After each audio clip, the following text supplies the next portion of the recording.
Keep it simple. What's going on? Welcome back to Bear Fishing, everyone. Today I'm going to be going over my top baits that I love to use to catch big bass in the early spring. These are simple baits to use.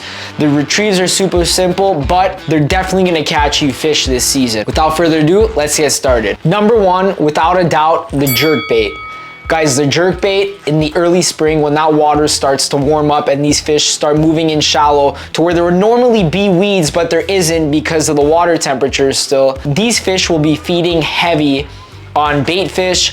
And I mean, what's easier than to eat a bait fish that's already hurt? And that's kind of what the jerk bait mimics. So definitely have at least one jerk bait in your tackle box. I suggest having different jerk baits for different depths and different patterns based on the type of fish that these predator fish are feeding on, but definitely have a jerk bait in your tackle box. And it is the number one thing that I throw on. It's the first bait I throw on every year, and it brings me luck, but it's not luck. It just works every single year to catch big bass in the early spring. In terms of matching the hatch, it's not that important because where I live, there's a lot of perch that these bass and pike are feeding on, and the color that's caught me the most amount of fish is actually this, which does not look like a perch at all. Maybe they're red a bit, but I don't know if that means that they're like red more in the spring.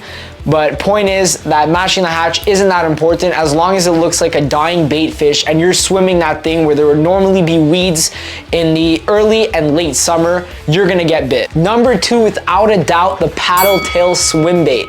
You put one of these on a jig head, and then the retrieves are universal. You can jig it a bit, you could drag it at the bottom, or you could just slow roll it and you're guaranteed to get bit. On colder days, what I'll do is I'll jig it, and on those days where it's just clear and not as windy, I'll give it the longer jigs like that, and then I'll just let it sink to the bottom and do the same thing slowly, slowly, slowly, and this gets bit all the time by big bass. I put that on a jig head, and that is money, guys. To date, this has caught me the most fish when it comes to paddle tail swim baits.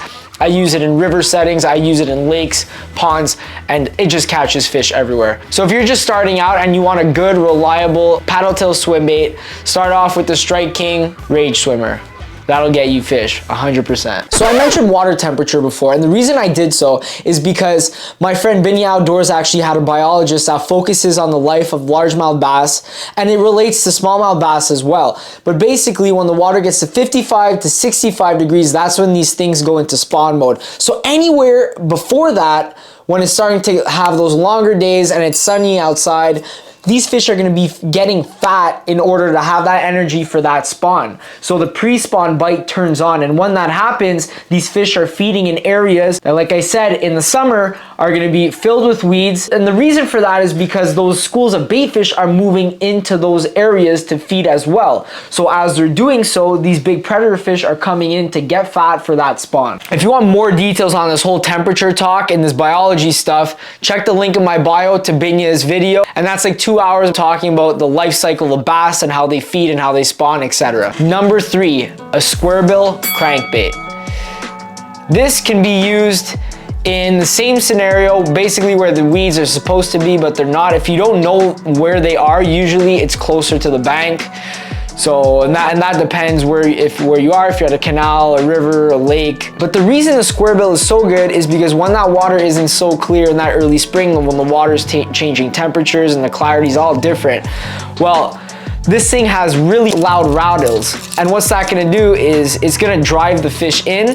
And if you have a bright color, if it's really muddy water, something like this, or like they even have white and black, what that's gonna do is first the fish are gonna feel the vibration, hear it, and then they're actually gonna see it, and it's mimicking a bait fish. And I would throw something like this with a rocky bottom, or once again, just slow rolling it where there usually is weeds. You're gonna get bit on this, guys. Is basically mimicking bait fish, which these bass are eating in order to get fat for that spawn. It's the same pattern. Water temperature goes up, these bass start moving shallow, following these perch, whatever shad that are going into those shallow waters for that sunlight as well. And basically those predators want to get fat. So water warms up, bait fish move in, bass come to eat them. Very simple. So any lure that looks like a bait fish, and particularly whatever type of baits in that lake, pond, reservoir, whatever, it's gonna catch you fish. Last but not least, but a bit more particular situations where I'd use it in, is the spinner bait. Low visibility water, windy days, low light conditions, I'll use a spinnerbait. Why? Look at that. The vibration you get from these blades will draw that fish in, and then you have that bright color. And the vibration on this is crazy. So those fish are definitely gonna come right in and eat this. So the easy thing about using these lures is retrieve. A crankbait, what do? You just reel it in.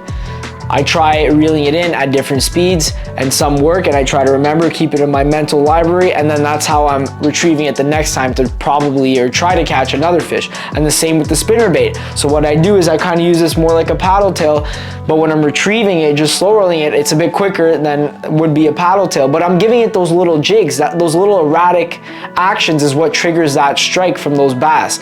So guys, definitely throw on a spinnerbait. If you have clear water, I would go with something like a jerk bait or a crankbait, more a paddle tail. But if not, throw on that crankbait, throw on the spinnerbait, and you're sure to catch fish in the early spring. Don't make it difficult, keep it simple. These fish are getting fat for the spawn, so feed them something that they would be eating, which is bait fish. And all of these mimic bait fish. So thank you for watching, everyone. If you want to see more videos like this, hit that subscribe button. But either way, I'll see you next time on Bear Fishing.